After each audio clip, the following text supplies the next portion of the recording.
também, que nós podemos atuar, o Hugo sabe, em parceria, para a substituição de penhora, bens que estejam com constrição, algum tipo de penhora, seja fiscal ou trabalhista, nós temos condições de fazer a substituição, como também endividamentos de todo tipo na esfera bancária, que nós conseguimos, antes mesmo de formalizar uma negociação com o banco, a gente já consegue fazer a exclusão de todos os apontamentos no Serasa, SPC, no Semprot, que é a Central de Protestos, né, para facilitar a retomada no mercado.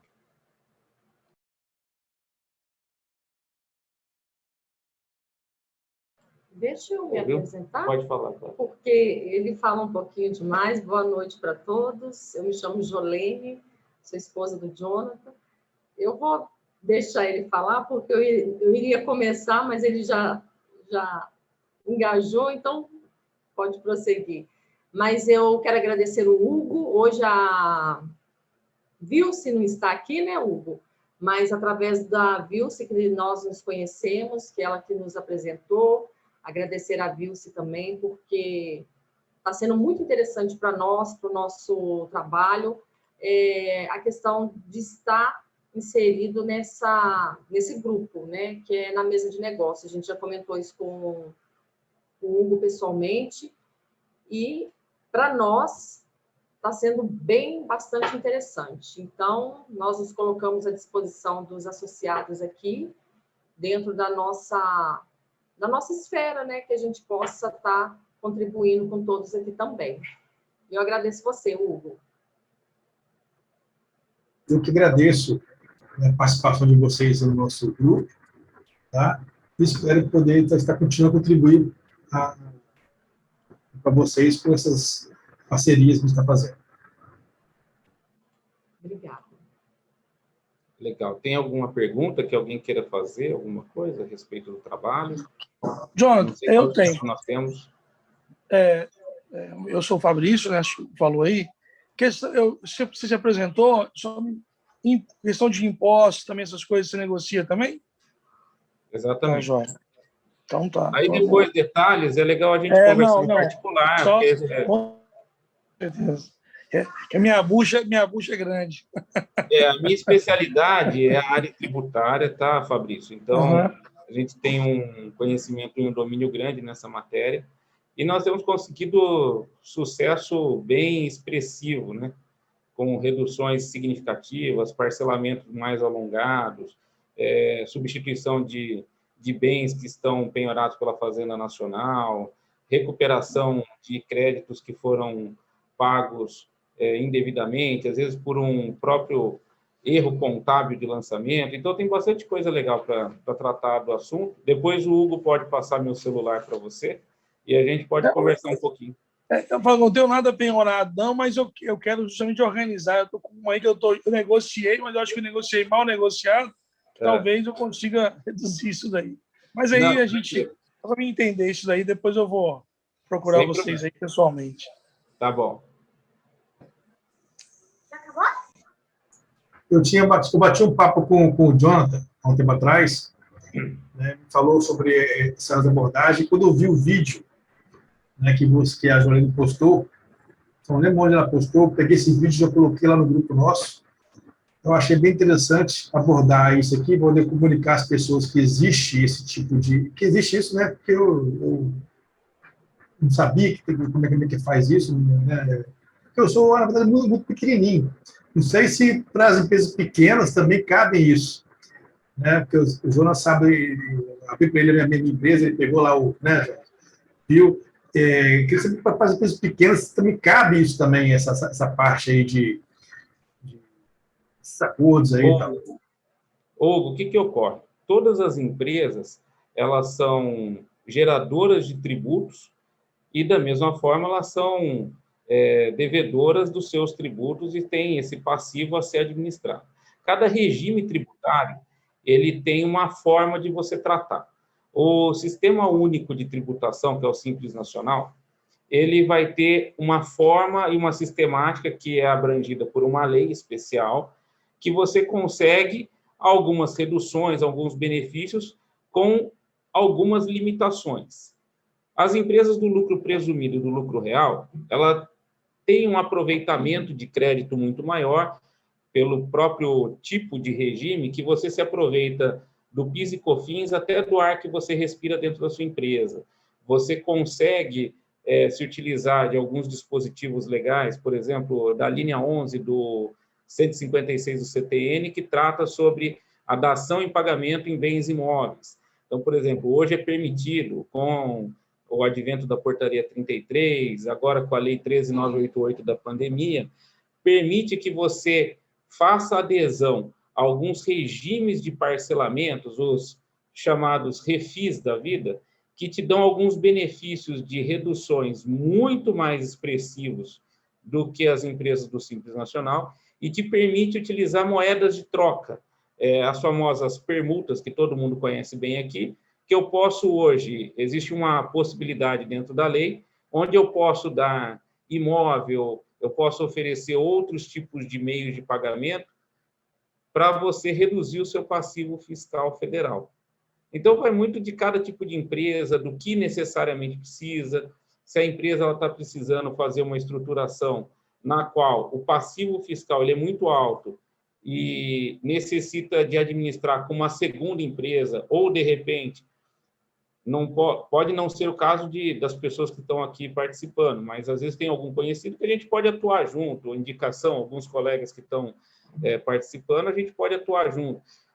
Eu preciso fazer uma proteção patrimonial, eu quero filtrar os bens que eu tenho, porque eu estou imaginando que lá na frente eu possa ter um problema trabalhista ou um futuro problema fiscal que eu quero me proteger hoje. Tudo tem o seu tempo e seu prazo para se concretizar. Então, existe a possibilidade, de repente, da constituição de empresas fora do Brasil para que você administre patrimônios com uma carga tributária menor, nada fora da lei, tudo dentro da legislação.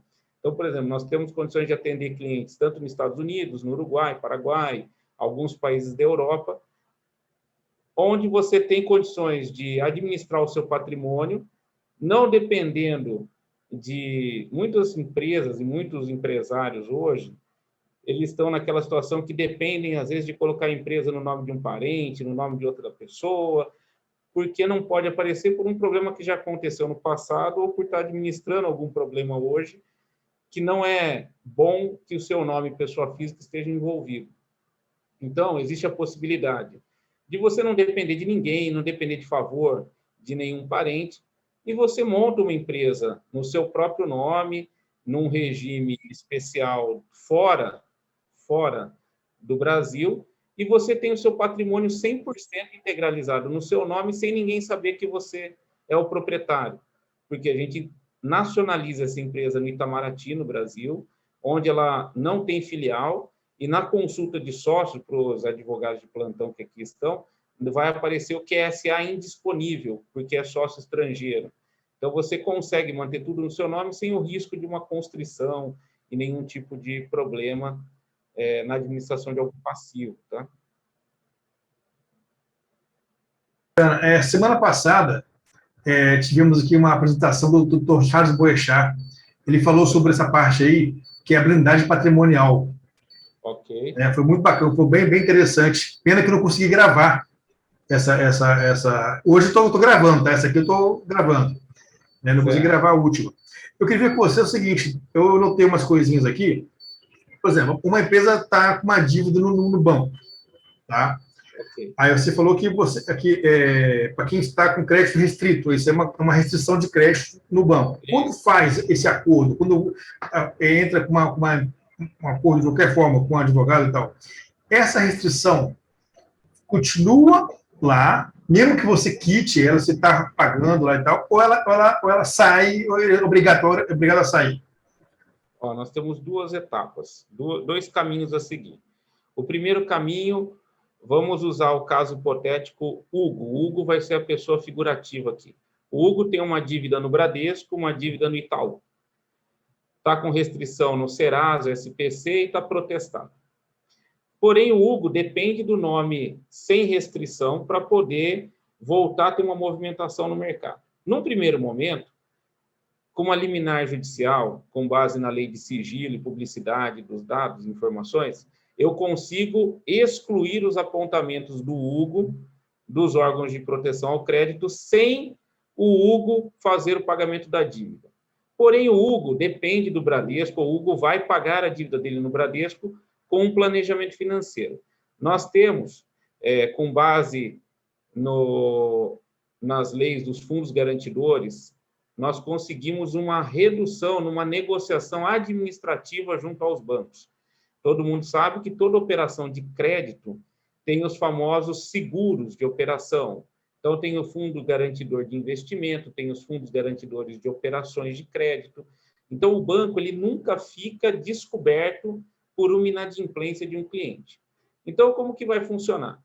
Com uma procuração, eu vou até o Banco Central, eu tiro um relatório e fico sabendo se o banco se utilizou daquele crédito para fazer alguma compensação no seu passivo contábil e fiscal, se ele recebeu o seguro que o banco tem no contrato, ok? E se ele declarou prejuízo, recebendo, então, 3 vezes. Nesse momento, eu vou até a superintendência do banco, eu apresento os nossos cálculos. Tem um perito, que é um economista que trabalha conosco, ele vai fazer um laudo econômico do seu contrato de financiamento. Não é processo de revisão. Nós vamos levantar o que você pagou, o que o banco compensou na conta fiscal e contábil dele, ok? E eu vou apresentar. Imagine que uma conta de R$1 milhão, eu vou dar um exemplo de uma indústria aqui em São Paulo, estava com débito de 3.800.000 no Banco do Brasil, nós conseguimos reduzir essa conta para R$120 mil, parcelado em 120 meses de 1.200 e poucos reais, certo? Então, existe uma conta que nós vamos reduzir o máximo e apresentar para o banco. Ah, eu vou ficar com restrição interna dentro do banco? Isso é política de crédito do banco. O banco está dando desconto com base num laudo econômico que foi feito e nós vamos conseguir repactuar o seu contrato para você pagar e não ter mais essa dívida. Então, esse é um ponto. A restrição no Serasa, dependendo da pressa, a gente entra com uma liminar e baixa a sua restrição do Serasa enquanto a gente negocia com o banco, que é um processo que às vezes demora 2 meses, 3 meses, depende muito de cada caso, tá? Entendi. Porque, então, imagina então, o seguinte, então, tem um dívida com o banco, eu negociei essa dívida que estou pagando e que tem. Uhum. Aí, ou seja, a dívida era de 1 milhão, caiu para 100 mil, não, 3 milhões, né, caiu para 100 mil, paguei e quitei. Naquele banco, eu posso estar negativo, entre aspas, para aquele banco? Isso assim, é uma questão de política de crédito. Eu entendi sua pergunta. Eu vou usar o caso que nós temos aqui, é uma indústria metalúrgica, que a redução, ela manteve o crédito dela normal dentro do banco. Ela continuou operando dentro do Banco do Brasil, que foi a instituição que nós negociamos. Ela continuou a operação dela normal. O banco, essa empresa tem conta somente no Banco do Brasil. Ela teve um problema de fluxo de caixa por algum período. Nós conseguimos renegociar essa dívida com redução de 92%, um pouquinho mais aí. Ela reduziu para uns 120 e poucos mil reais, que deu 120 parcelas de R$ 1.200, R$ 1.300. Tá? Esse caso específico, a cliente continua operando no banco normalmente, ela tem linha de crédito, tem capital de giro, não mudou nada na vida. Existe perfil de cliente que pode sim ficar com algum tipo de restritivo, mas é muito relacionamento com o banco, né? Restrição interna hoje é gerente, é banco que vai, o gerente da sua conta que vai te dar o crédito ou não, né? Eu perguntei isso porque muito para trás, foi em 2012, se não me engano, eu tinha uma dívida no Banco Brasil, era uma coisa pequena, coisa de 15 mil. Aí eu fui lá para negociar isso aí, aí falei assim, ó, o que eu tenho aqui é R$ 2.000, a proposta só que se eu pagasse 2 mil para eles, eu continuava com a dívida interna com o banco, eu tinha que pagar os 14. Né? Eu falei, ué, mas então vai me oferecendo 2? Não, mas isso aqui é oferecer, mas não é a sua dívida total. É só para você ficar livre. Eu falei, ué. Aí eu paguei os dois. Paguei os dois e falei, agora deixa eu falar o banco. Entendeu? Mas o gerente falou assim, ó, você tem que pagar os 14. O banco, você deve os 14 ainda. Eu falei, pô, mas por que tá dando para essa proposta, então? É por isso que eu achei estranho. Mas o que eu falo para você, Hugo, da forma que está sendo apresentado hoje o nosso trabalho para o banco, é um pouco mais difícil, porque os argumentos e os fundamentos, justamente, nós temos a comprovação material de que o banco não ficou no seu prejuízo. Essa dívida de 14 mil reais sua, ele recebeu de um seguro que tem no seu contrato. Todo contrato de financiamento tem seguro. Toda operação de crédito tem um seguro por trás. Então, quer dizer, o banco não fica no prejuízo. O que está acontecendo? Os bancos, eles usam esse meio sujo, chamado lista negra, né? Que eles colocam um apontamento para que você não tenha crédito em outros bancos. Porém, qualquer demanda contra o banco nesse sentido, ela se torna uma ação milionária, porque o banco não vai querer entrar nessa briga. Nós temos um laudo econômico que comprova que eles receberam de um seguro. Eles receberam parte do financiamento do financiado. E eles também fizeram a compensação contábil e fiscal. Se você der prejuízo para o banco, prejuízo, entre aspas, você ficar devendo para o banco, para ele é uma maravilha, porque ele recebe o seu dinheiro com juros e multa, e 100% do que ele declara de prejuízo, ele faz a compensação contábil fiscal. Ele abate 100% do imposto de renda. Então, quer dizer, ele nunca leva prejuízo. E, com isso, fica mais difícil de ter dar manutenção numa restrição interna num cliente que já foi numa negociação com todos esses documentos, né? Mas é política de crédito do banco. Eu vejo que vai muito do seu relacionamento, tá? Com o banco. Jonathan, vou fazer uma pergunta. Fala aí, Delcio, tudo bom? Você falou sobre esses garantidores aí, o seguro, o lançamento de débito fiscal 100%, ida ao Banco Central para efeito de ver em quais contas, né, que o devedor, que o banco, na verdade, absorveu aquela dívida, né, os créditos que ele vai ter, que ele nunca perde. Isso, com certeza, avança também sobre imóveis e financiamentos hipotecado. Os contratos que você tem de financiamento, sistema financeiro, por exemplo, ou mesmo crédito direto, CDC, com garantia de bem imóvel? Da mesma forma, existe uma garantia. O grande problema é o seguinte, nós temos duas modalidades de financiamento. A garantia hipotecária, que não está se usando mais, e a alienação fiduciária. Se o seu imóvel foi objeto de garantia numa garantia hipotecária, você vai conseguir discutir com muita tranquilidade, porque o banco não consegue tomar esse imóvel do devedor. Agora, se for alienação fiduciária, existe aquela adjudicação administrativa, que o banco ele já pode, com 31 dias de atraso, ele pode adjudicar o imóvel sem depender de uma ação judicial para exercer o seu direito, tá? Alienação, né? Alienação fiduciária. Hipoteca, não. A hipoteca é muito difícil. Eu tenho o caso de cliente aqui nosso, nós estamos discutindo, faz 5 anos que o banco está tentando tomar o bem e não consegue de jeito nenhum porque é garantia hipotecária. Entendeu? Não consegue. Outra coisa, vou dar um exemplo. Uma dívida de 1 milhão. Ok. Com restrição, com utilização de seguro, com utilização fiscal, uma dívida de 1 milhão. Que percentual você acha que consegue negociar para pagar e quitar o banco? Ildésio, tudo depende do prazo da inadimplência e da forma do contrato. Mas a média, tá? Ultrapassa os 80%, 90% aí, dependendo da forma que está o seu contrato. Se for alienação fiduciária de um patrimônio que é líquido e certo, a negociação vai ser muito mais difícil, ok? Porque a alienação fiduciária, eles vão perdurar aí uma manutenção da sua inadimplência dependendo do seu relacionamento.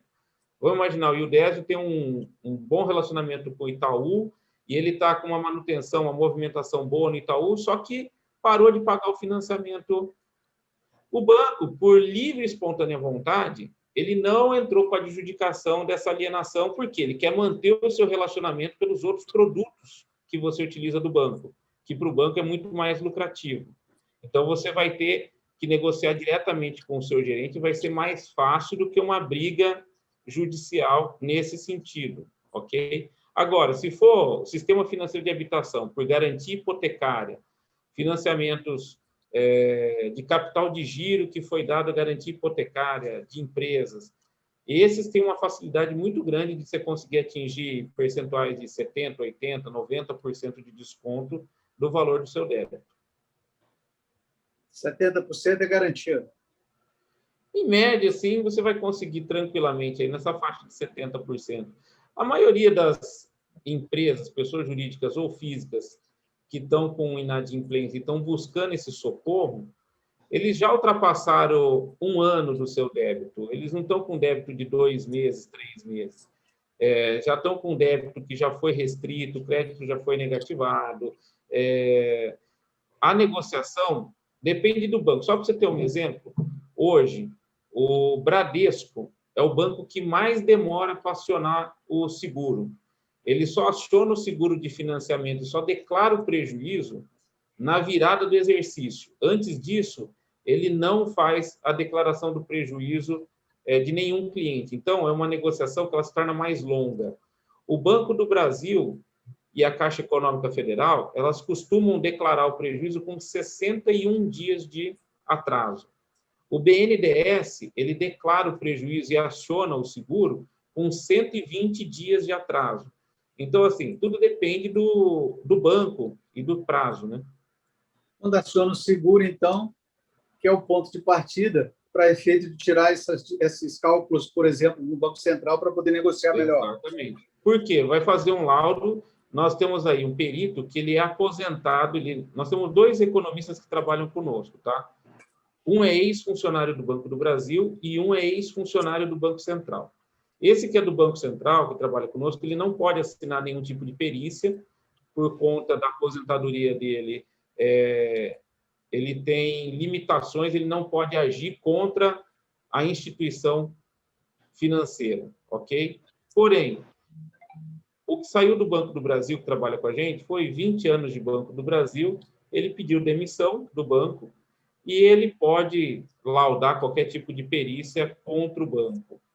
E nós temos aí alguns levantamentos diretos, nós vamos com... Não existe esquema, não existe pedir favor para ninguém, não é o nosso perfil de trabalho. Nós temos profissionais que foram das instituições de alto escalão que hoje trabalham por conta própria e eles trabalham conosco no escritório aqui em São Paulo, tá? Então, feito esse laudo, nós temos todo o levantamento real, se o banco realmente se utilizou desse dinheiro, se ele recebeu o seguro, ou se ele fez a compensação contábil e fiscal, nós vamos ter tudo isso na ponta do lápis na hora de apresentar o laudo para o banco. Ok. Quando a gente fala de uma recuperação judicial, não é uma empresa que está devendo aí, com restrição até, etc., ela consegue pagar em 24 meses, de acordo com o que for aprovado para ela lá, etc., etc. A minha pergunta é, nesses casos de recuperação, essas empresas também conseguem esses benefícios que você citou aí do seguro, da inadimplência? É possível conseguir, mas toda administração, toda recuperação judicial, nós dependemos do administrador judicial que foi nomeado. Então, assim, nós temos que colocar isso no plano de recuperação, ok? Nós temos que apresentar, fazer um aditivo nesse plano de recuperação, tem que ter aprovação do administrador judicial para que isso seja feito, ok?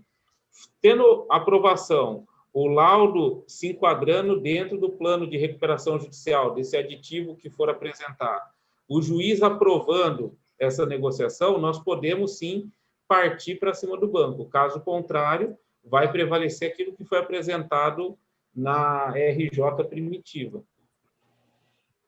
Entendi. Vou deixar o povo falar com vocês, senão a gente vai ficar aqui nós 3 aqui, eu, você, sua esposa. Deixa eu te fazer uma pergunta assim, bem objetiva, que pode ser útil para nós, né, que estamos aqui ouvindo a sua apresentação, e para alguns clientes que eu posso, inclusive, estar indicando para você. Você teria uma espécie assim de piso, de volume de endividamento que a partir do qual valeria a pena a sua atuação? Porque, de repente, a gente pode ter aqui, ou né, alguns clientes meus, que têm um volume de endividamento relativamente baixo, que faria sentido assim, atuar, mas que, obviamente, não, assim, talvez não trouxesse um retorno efetivo em relação ao trabalho. Então, a pergunta é essa: teria uma espécie de piso? Eu atendo a partir de tal valor, para que, de repente, a gente possa ter um balizamento, ou você não teria isso? Você assiste também. Como aqui está bem baixinho. Gente, minha esposa, Manisa, que também tudo bem? Prazer. Participa da mesa. Eu tenho a escola. O seu volume, será que dá para aumentar um pouquinho? Não sei, aqui está bem baixinho aqui o seu som. O meu som está baixo? Tá. Como que é o nome dele? Que é alto-falante. Miguel, né? Miguel. Você não escutou o que eu falei? Eu escutei uma parte. Deixa eu te falar. O que acontece? Para a gente fazer um trabalho, hoje a gente pode atender qualquer perfil de cliente, ok? Porém, para que o cliente também sinta essa vantagem financeira, nós estamos falando de um cliente que tenha um endividamento, se for falar de passivo bancário, um endividamento acima de R$300 mil, para que ele tenha a vantagem de ter um advogado, um profissional que vai trabalhar. Porque, querendo ou não, um laudo financeiro hoje, você pega um economista, qualquer laudo hoje, você não vai gastar menos do que R$5, R$7 mil num laudo financeiro. Então, assim, não tem como, se for um valor muito pequeno, a gente pode até, de repente, ajudar o cliente, orientar ele a fazer algum tipo de negociação, porque senão ele não vai ter a vantagem dele pagar. Tem laudo financeiro que custa R$30 mil, dependendo do valor do endividamento. Então, para pagar os custos, eu acredito que hoje uns 250, 300 mil reais passivo bancário já tenha já gere benefício. Uma vantagem para o cliente fazer esse tipo de negócio, né? Na parte fiscal, depende do que o cliente tem de problema. Vou imaginar que o seu cliente hoje tem uma dívida fiscal que é muito baixa, em torno de 2, 3 milhões. Hoje, qualquer empresa pequena hoje fica devendo 2, 3 milhões de PIS, COFINS, imposto de renda com muita facilidade. Esse cliente vai conseguir matar a conta dele com basicamente 40%, no máximo 50% da dívida dele, ele consegue resolver esse passivo fiscal com alguns parcelamentos mais alongados. Ele tem uma vantagem. Agora, o cliente que deve menos, ele também tem a vantagem, só que o benefício dele tem que entender que é proporcional. 40% de 100 mil reais é 40 mil, 40% de 3 milhões já tem um valor substancial, já 800 mil reais. Então, 1 milhão e 200, quer dizer. Então, nós já temos uma diferença que se paga uma despesa grande para ser feito isso. Você vai no cartório hoje, qualquer escritura hoje é em Vitória, você gasta no mínimo 20, 30 mil reais aí para você fazer uma escritura para a gente formalizar uma dação em pagamento. Então, nós temos que ver qual ferramenta vai ser a melhor para aquele cliente. Todo mundo consegue ser ajudado, mas tem alguns clientes que a ferramenta ela vai ser um pouquinho menor, tem outros que vai ser um pouquinho maior, depende da necessidade. Ok, legal. Quer que eu pegue uma cadeira lá para você? Eu não sei se isso também faz parte do seu projeto. O que acontece? Eu tive, nas minhas empresas, eu tive algumas negociações que eu refiz, paguei todas, mas dentro de alguns descontos que foram concedidos, só que isso me gerou um prejuízo. Ok. Avaliação de score. Que aí o score, quando os bancos te dão esse benefício de você pagar com alguns descontos que eles mesmos propõem, que foi o caso do Hugo ao início, o seu score fica baixo, ele não evolui. Aí, eu vou te dar um exemplo agora. por exemplo, o banco, eu tenho um faturamento hoje aí de 500, 600 mil reais mês na minha operação, mas o banco me procurou, o Banesp, me ofereceu uma linha de crédito até na construção do novo boliche. Eu falei, não precisava, fiz o novo boliche sem pegar um empréstimo. Quando veio a pandemia, eu falei isso, olha, vamos aí, o que você precisa? Eu falei, por enquanto nada, mas pode ser que venha precisar, porque a gente não sabe quanto tempo isso vai durar. O que aconteceu? Foi o Banesp, mandei aprovar lá 500 mil para você. Tá bom, pode aprovar lá, sem garantia real. Melhor, a garantia real é o seu recebível. Garantia de recebíveis. Seria os meus recebíveis lá, os cartões presos lá com eles. Não teria problema, falei, tudo bem. Só que nosso produto entrou na linha de risco máximo. Bares e restaurantes é o pior produto para banco hoje como garantia real. Isso eu ouvi do meu gerente. Aí ele me pediu uma garantia real patrimonial, um imóvel, de preferência imóvel, nem terreno, imóvel. Bom, minha pergunta eu olho meu score, o meu score... Ixi, caiu. Acho que saiu. Caiu, né? Fabrício. Agora voltou. Aí eu vi que o meu score, eu puxo meu score, tá baixo. E aí, então, ou seja, eu não tenho restrição nenhuma, todos foram pagos, mas o score ficou baixo. Eu acho que, ou seja, esse impedimento acontece porque que os bancos hoje, querendo ou não, acho que a avaliação é o score. Puxou o score, deu baixo, o cara nem continua, a não ser com garantia real. E aí quem está com medo da garantia sou eu, não, porque de decorrer de eu não querer pagar. Mas se vale a pena ou não fazer essa operação. Que se torna uma operação muito cara, né? Quando você coloca um imóvel, imobiliza um patrimônio, se torna um passivo muito alto, né? Agora, existe condições, o nosso trabalho, na grande maioria das vezes, tá? Você vai ter uma elevação do seu score, seja momentânea ou seja gradativa, mas você começa a ter... Tem um cliente que o Désio indicou, que aumentou um pouco, né, Désio, o score lá do seu cliente, mas é algo que não dá para garantir qual que vai ser o volume que isso vai chegar. Mas é um trabalho que realmente costuma elevar o score quando a gente faz esse trabalho, mas não posso te garantir o resultado exato só sobre isso, tá? Entendi. Entendeu? Mas que vai aumentar, isso vai aumentar. Outra pergunta? Pode falar. Você falou sobre substituição, né, de penhora em recebíveis fiscais. Ok? Você falou também da ação em pagamento. Ok. Mas de 100 ações que você, pelo menos, que a gente tem aqui, todas 100 ações, 99 eles recusam a dação. Os procuradores da União aí não querem saber de imóveis em dação em pagamento, apesar de ter uma legislação que protege que a União recebe esses pagamentos mediante imóveis, por exemplo. Como é que você consegue fazer isso, descer goela abaixo deles?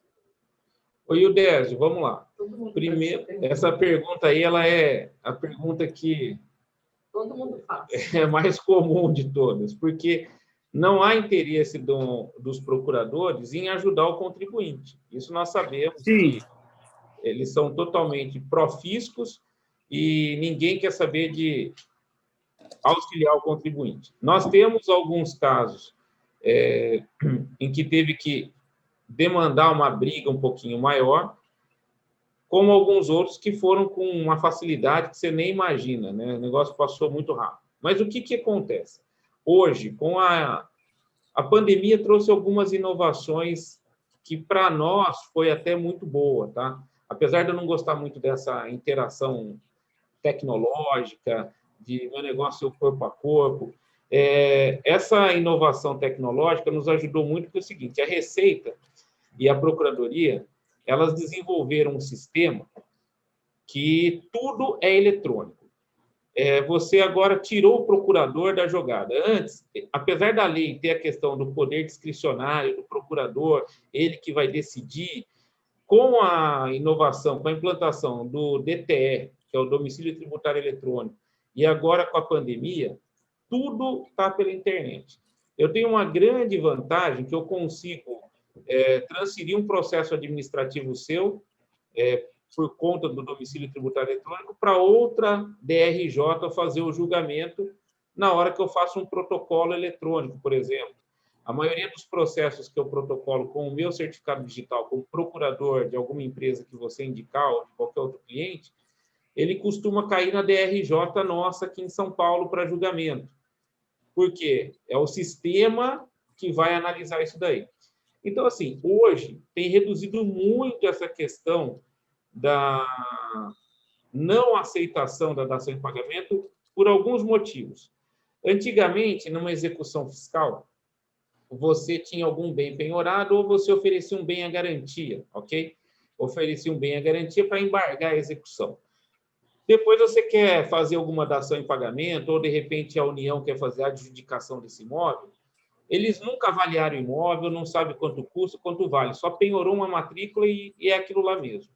No final, esse imóvel vai a leilão, para ir a leilão, o valor chega a ser até vil para poder fazer a venda, a arrematação. Hoje, o que eles estão exigindo? Eles estão obrigando que o contribuinte, para ofertar algum imóvel para garantia e dação em pagamento, eu sou obrigado a mandar fazer um laudo, uma perícia de alguém que é credenciado a algum órgão federal, seja a Caixa Econômica, seja Tribunal de Justiça, qualquer órgão federal ou empresa que seja credenciado a esses órgãos, tem que fazer uma avaliação de mercado do dia para que eu possa protocolizar o meu pedido. Feito isso, aí sim começa o andamento, porque diminui a incidência e o risco de discussão e impugnação de leilões de imóveis que, em tese, foram apresentados por 1 milhão, no leilão ele está sendo arrematado por 200, 300 mil reais, e as avaliações começam a ser muito díspares, né?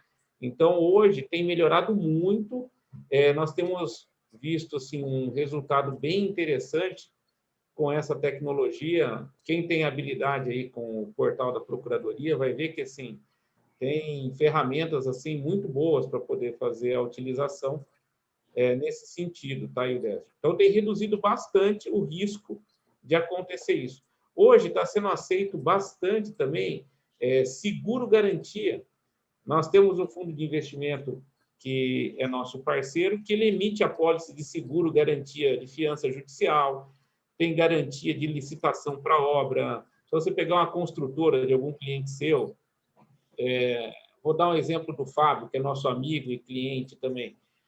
Se ele for pegar uma obra hoje grande e precisar de algum seguro, eu consigo emitir apólice de seguro para ele, que garanta a obra para ele não ter que fazer o afetamento de patrimônio, né?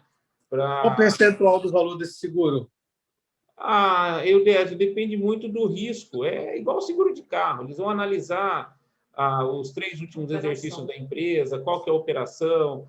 Mas, em média, é um seguro barato, que fica 4%, 5%, 6%, depende. Então, assim, acaba sendo mais vantajoso do que você imobilizar um patrimônio seu. Você tem que afetar um patrimônio para uma licitação, sai mais barato você pagar um seguro de garantia de obra. E tem várias seguradoras. Se você for dar um imóvel, você vai ter que ir lá e averbar, já vai gastar dinheiro.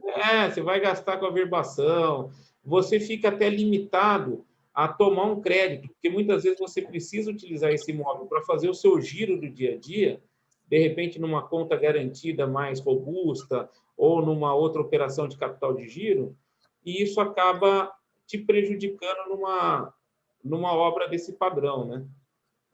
Entendi.